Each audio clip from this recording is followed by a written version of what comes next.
Welcome back to Bigg Boss season 8. இன்றைக்கி பார்த்தீங்கன்னா நம்ம பார்க்க போகிறது இன்றைக்கி என்னன்னா இன்றைக்கான சாட்டர்டே எபிசோடுக்கான ஒரு முன்னோட்டமும் உள்ளே நடந்த சில நிகழ்வுகளும் அப்புறம் ப்ரொமோவோட எதிரொலி கூட சொல்லலாம். இதை பற்றி தான் நம்ம பார்க்க போகிறோங்க. எல்லாருமே அதுக்கு முன்னாடி வீடியோவை லைக் பண்ணுங்கள், ஷேர் பண்ணுங்கள். லைக் கூட நீங்கள் எல்லாத்தையும் கேட்டுட்டு கூட நீங்கள் லைக் பண்ணுங்கள், பிடிச்சிருந்தா ஷேர் பண்ணுங்கள், சப்ஸ்கிரைப் பண்ணுங்கள்.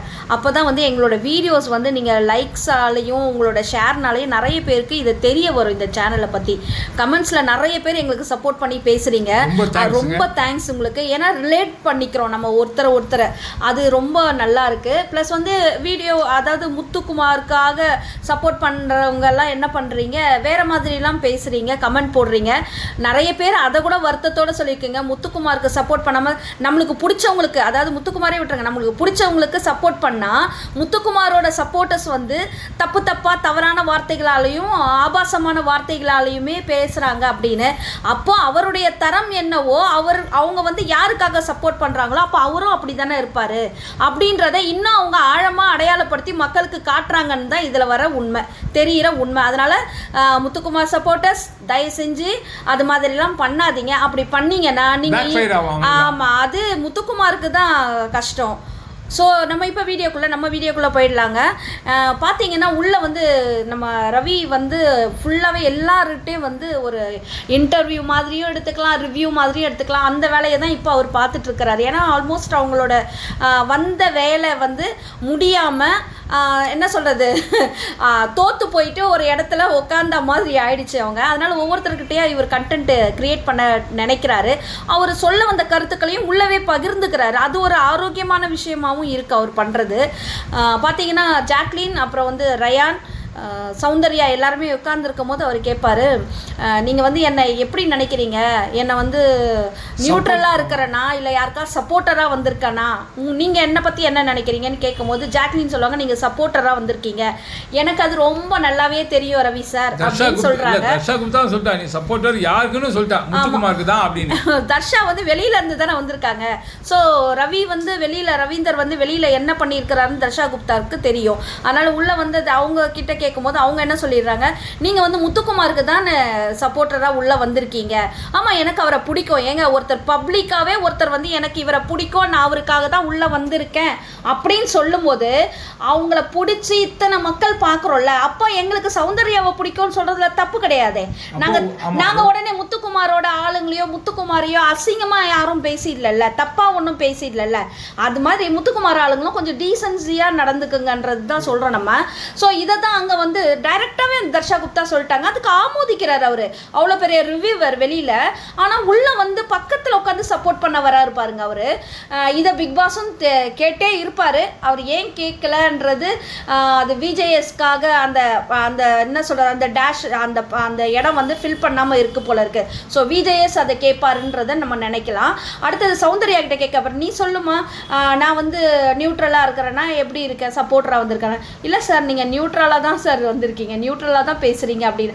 அதுதான் அந்த பொண்ணோட மென்டாலிட்டி. யாரையும் காயப்படுத்திடாம பக்குவமாக பேசுகிற பொண்ணு. ஏன்னா ஒரு தாய் தகப்பனை வச்சு அந்த பொண்ணு யாருன்றதை நம்ம அடையாளம் கண்டுக்கலாம். அவங்க அப்பா அம்மா எப்படி உள்ளே வந்தாங்க பார்த்தீங்கல்ல, எல்லாராலையுமே வந்து ஒரு வார்த்தை சொல்லுவாங்க, தாயை போல பிள்ளை நூலை போல சேலைன்னுவாங்க. அதுக்கு உதாரணம் எடுத்துக்காட்டு என்ன, சௌந்தர்யா தாங்க. அதுதான் உண்மை. அந்த குவாலிட்டி பாருங்க, அது ரொம்ப பெஸ்ட் குவாலிட்டிங்க. நீங்கள் என்ன மாதிரி எப்படி கேம் விளையாடணும், தன்னிலை மீறாமல் தன்னிலை தவறாமல் அதாவது என்ன சொல்கிறது, தன்னுடைய தரத்தை தாழ்த்திக்காமல் விளையாடுற பொண்ணு தான் அது. அதனால தான் எல்லாருடைய மனசையும் அந்த பொண்ணு கொள்ளையடிச்சிருக்குன்னு சொல்லலாம்.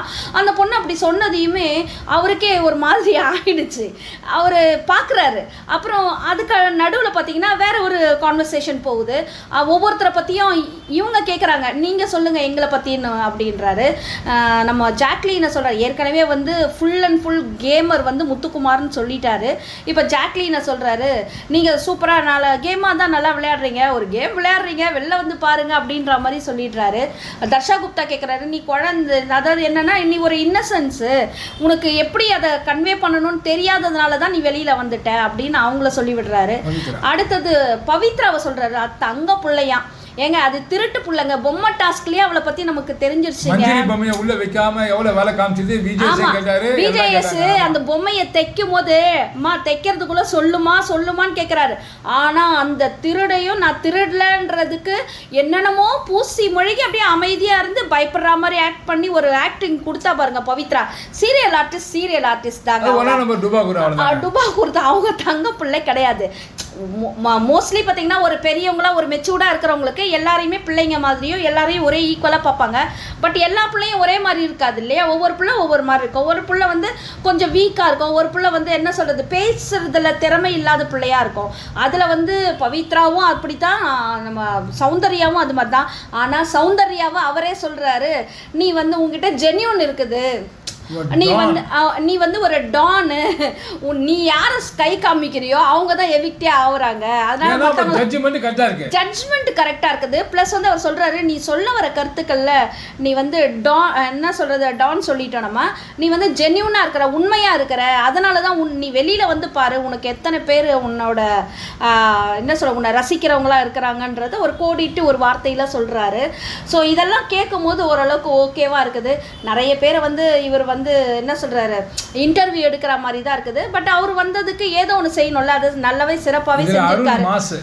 அருண் வந்து சூப்பருங்க. இந்த ப்ரமோல காட்டும் போது இவர் வந்து சொல்லும் போது இவங்களுக்குலாம் கண்டென்ட் தெரியாமல், அதான் நம்ம தான் சொல்லிட்டோம்ல, வெளியிலேருந்து வந்த இந்த 8 பாட்டம் 8ன்னு வேணால் வச்சுக்கலாம். இவங்க தோத்துட்டாங்க தான், உள்ளே வந்த நோக்கம் ஒன்று, உள்ளே வந்து ஃபெயிலியர் ஆகிட்டாங்க இவங்களோட மிஷினு.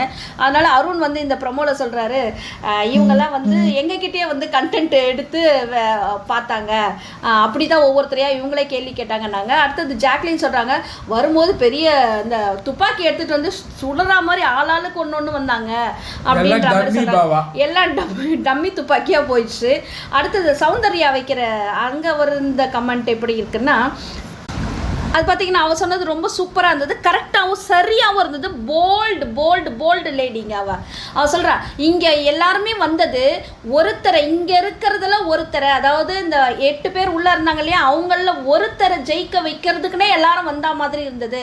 கரெக்டான நியாயங்க. ஏன்னா அன்னைக்கு night Ravi sir and true அவங்க உட்காந்து அதை தான் பேசுகிறாங்க. முத்துக்குமாரை நம்ம தொட வேணாம், அவன் டாப் 1 ரேங்க்கில் இருக்கிறான், டாப் 2ல் வந்து தீபக் இருக்கிறாரு, ரயான் அது வந்து இந்த ஃபினாலேயில் அந்த டிக்கெட் டு ஃபினாலே வெற்றி பெற்றுடுறான். அதனால் அவங்கள விட்டுருங்க அந்த 3 பேரையும். பவித்ரா ஆட்டோமேட்டிக்காக வெளியில் வந்துடுவாங்க, விஷால் அருண் அவங்களும் வந்துடுவாங்க. நீங்கள் வந்து சௌந்தர்யாவையும் ஜாக்லினையும் டார்கெட் பண்ணுங்கள், முக்கியமாக சௌந்தர்யாவை டார்கெட் பண்ணுங்கள். இப்படி ஃபிக்ஸ் பண்ணி வந்தாங்க. இதை கரெக்டாக அடையாளப்படுத்தி அந்த சொல்கிறதுக்கும் ஒரு போல்ட்னஸ் வேணும் இல்லைங்க. பிரேவ் லேடி, பிரேவ் இருக்கிறவங்க மட்டும்தாங்க இது பேச்சு திறமை எல்லா டேலண்ட்டும் இருக்கட்டும். ஆனால் அந்த பிரேவ் இருந்தால் தான் அந்த டேலண்ட்டும் எந்த இடத்துல யூஸ் பண்ணுமோ அந்த இடத்துல யூஸ் பண்ண முடியும். ஸோ வந்து சௌந்தர்யா சூப்பருங்க. அதில் தெரிஞ்சுக்குங்க, மற்றவங்க எல்லாருமே தெரிஞ்சுக்குங்கன்னு தான் சொல்கிறோம். அடுத்தது முத்துக்குமார் சொல்கிறார், இப்போவும் வந்து அவர் நான் வந்து ரொம்ப கஷ்டப்படுறேன், என்னை சுற்றி எல்லாரும் கல்லெடுத்து அடிக்கிற மாதிரி இருக்குதுன்னு அந்த ஒரு இடத்துல ஒரு பாயிண்ட்டை கொடுக்குறாரு. ஓகே, எல்லா கல்லும் வந்தது, ஆனால் முத்துக்குமார் மேலே வரல, முத்துக்குமார் மேலே எந்த கல்லும் வரல. வந்த கல்ல எல்லாமே முத்துக்குமாருக்கு வந்து நல்லா வீடு கட்டி கொடுக்குற கல்லாவே தான் வந்தது. 8 பேரை வந்து முத்துக்குமாருக்கு கேடயமா அமைஞ்சிட்டாங்க. ஆமா, பாஞ்ச கல் எல்லாம் சௌந்தர்யா மேல தான். இது உண்மையா இல்லையான்றதை நீங்க கமெண்ட்ஸ்ல போடுங்க. ஏன்னா இந்த ப்ரோமோல அப்படிதான் இருந்தது. அடுத்த ப்ரோமோ பார்த்துருவோம். அடுத்த ப்ரோமோல பாத்தீங்கன்னா விஜய் எவிக்ஷன் கார்டு எடுத்து காட்டுறாரு. ஸோ யார் எவிக்ட் ஆவான்னு நம்ம ஒரு கணிப்பு வச்சுருப்போம் இல்லையா? ஏன்னா லீஸ்ட் ஓட்டு வாங்கியிருக்கிறது யாருன்னு பார்த்தீங்கன்னா பவித்ரா தான். பவித்ரா எவ்வளோ வாரமாக அப்படி தான் இருக்காங்க. சிறப்பான நடிகை, விஜய் டிவியோட சொத்துன்னு கூட வச்சுக்கலாம். அதனால் அந்த சொத்தை வந்து இன்னமும் அங்கேயே உட்கார வச்சுக்கிட்டு அவங்க அழகு பார்க்குறாங்க அந்த சொத்தை அப்படின்னு நம்ம நினச்சிக்கலாம். இன்னும் அப்புறம் தான் தெரியும் அவங்க வெத்துன்றது எல்லாருக்குமே தெரியும். ஆனாலும் ஒரு வகையில் அவங்க அந்த சிம்பத்தி முகத்தை எல்லாமே செஞ்சுட்டு, இந்த பூனைங்கள்லாம் இருக்க பாருங்க, திருட்டுத்தனமாக எதையாவது ஒன்று பண்ணிட்டு முகத்தை ஒரு மாதிரி வச்சிருக்கோம் பாருங்க, அந்த கேரக்டர் தான் பவித்ரா. அதனால அப்படியே உள்ள வந்து சர்வே ஆகிட்டு வராங்க அவங்க. ஆனால் யாரையும் அவங்க காயப்படுத்தலை, அது வேணா நம்ம சொல்லிக்கலாம்னு வச்சுக்கிங்களேன், ஜென்ட்லா. ஆமாம், பவித்ரா. ஸோ இவங்க வந்து பாருங்க, வேற யாரும் இதில் எவிக்ஷன் ஆவாங்களான்னு பார்க்கறதுக்கு முன்னாடி எல்லாமே இப்போ என்ன நியூஸ் வருதுன்னா, தீபக்கும் அருணும் எவிக்ட் ஆகிற மாதிரி ஒரு இது இருக்குது. பார்க்கலாம். நைட்டு எபிசோட் பார்த்துட்டு தான் நம்ம வந்து, ஏன்னா எல்லாரும் சொல்கிறதையும் நம்ம ஒரு குத்து மதிப்பாக சொல்கிறது கிடையாது. நம்ம அங்கே என்ன நடக்குதோ அதை பற்றி பேசுகிற சேனல் தான் நம்மளுது. அதனால் பார்க்கலாம் யார் எவிக்டார். நம்ம என்ன நினைக்கிறோன்னா பவித்ரா, விஷால் கூட வரலாம். ஏன்னா அருண்லாம் எல்லாரையுமே என்டர்டெயின் பண்ணுறாருங்க. அவர் என்ன சொல்கிறார், அவர் ஒரு பியூராக இருக்கிறாரு. அவர் கொடுக்குற அந்த அன்பாக இருக்கட்டும், கோபமாக இருக்கட்டும், 100% அது வெளியில் தெரியுது, உண்மையாக இருக்கிறாரு. அவர் சௌந்தர்யாலாம் ஒரு ரா பர்சன், யாருக்காகவும் எதையும் மறைக்க தெரியாமல் தான் அவங்க விளையாடிட்டு இருக்காங்க. மறைச்சி தான் விளையாடுறாங்க. இன்னும் வந்து நிறைய பேர் உண்மை முகம் தெரியாமல் விளையாடுறாங்க. ஏன்னா இது கலியுகம், உங்களுக்கே தெரியும் கலியுகம்னு என்ன நடக்கும்னு. இதுதான் இப்போ நடந்துட்டுருக்கு. பார்ப்போம் என்ன பொறுத்து இருந்து யார் இப்போ இன்னும் டைட்டில் வின்னரு இல்லை யார் ரன்னரு. இதுக்கு வின்னர் ரன்னர்னு ஆல்மோஸ்ட் நம்ம எல்லாருமே நினைக்கிறது வந்து சௌந்தர்யா, முத்துக்குமார் தாங்க. ஆனால் எல்லாருமே ஒருத்தனை சொல்லி அவனை வந்து நிதானமாக ஜாலியாக இத்தனை தவறுகளையும் செய்த தவறுகளை எல்லாம் மறைச்சி எல்லாருமே அதில் வந்து அட்ரஸ் பண்ணிட்டாங்க. இந்த விஷயங்களை வெளியிலேருந்து வந்த 8 பேருமே உள்ளேருந்து வந்த 8 பேருமே வந்து சொல்லிட்டாங்க. இவரும் அதை சொல்கிறார், ரவீந்தரும் அதை சொல்கிறாரு. ஆமாம், முத்துக்குமார் நிறைய இடத்துல டே அந்த பால் என்னடா சின்ன விஷயமாடா, அவ்வளோ பெரிய பாலை நீ விட்டுட்ட. அப்புறம் வந்து அந்த கில்லர் டாஸ்கில் போன சீசன்லாம் வெரைட்டி போய் முதுகில் அடிப்பாங்க, நீ அதில் ஒரு டாஸ்க்கு பண்ணடா. அப்போது இவ்வளோ ரூல் பிரேக் பண்ண முத்துக்குமாருக்கு டைட்டில் போகலாமா? அது நியாயமாக இருக்குமா? நீங்களே கொஞ்சம் சொல்லுங்கள். அதுக்காக தான் நம்ம பேசுகிறோம். வேற ஒன்றும் அவனுக்காக வந்து அவனுக்கு வந்து எதிரி கிடையாது முத்துக்குமாருக்கு. அவனை பார்க்கும் போதும் நமக்கு கஷ்டமாக தான் இருக்குது. ஒரு கேம் ஸ்பிரிட்டோட வந்து விளையாடுறவன் அடிச்சுக்க முடியாது. ஆனால் இவர் அது பட்டிமன்றத்தில் வந்து சொன்னார்னா கிளாப்ஸ் அவருக்கு தான் ஃபஸ்ட்டு கொடுக்கலான்னு வச்சுக்கோங்க.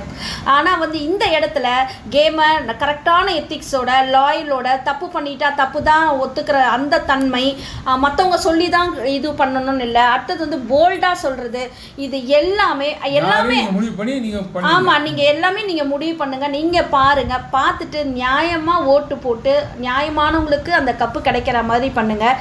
ஏன்னா ஒரு பொண்ணாக இருந்து ஜெயிக்கிறது பெரிய விஷயம். ஆண்களுக்கு அநேகத்தில் நிறைய அவங்களுக்கு வந்து அந்த ஒரு பவர் இருக்கும். ஆனால் பெண் வந்து எவ்வளோதான் அவள் போராடுவா சொல்லுங்கள். இத்தனை பேர்கிட்ட ஒரு பெண்ணாக போராடுறது ரொம்ப கஷ்டங்க.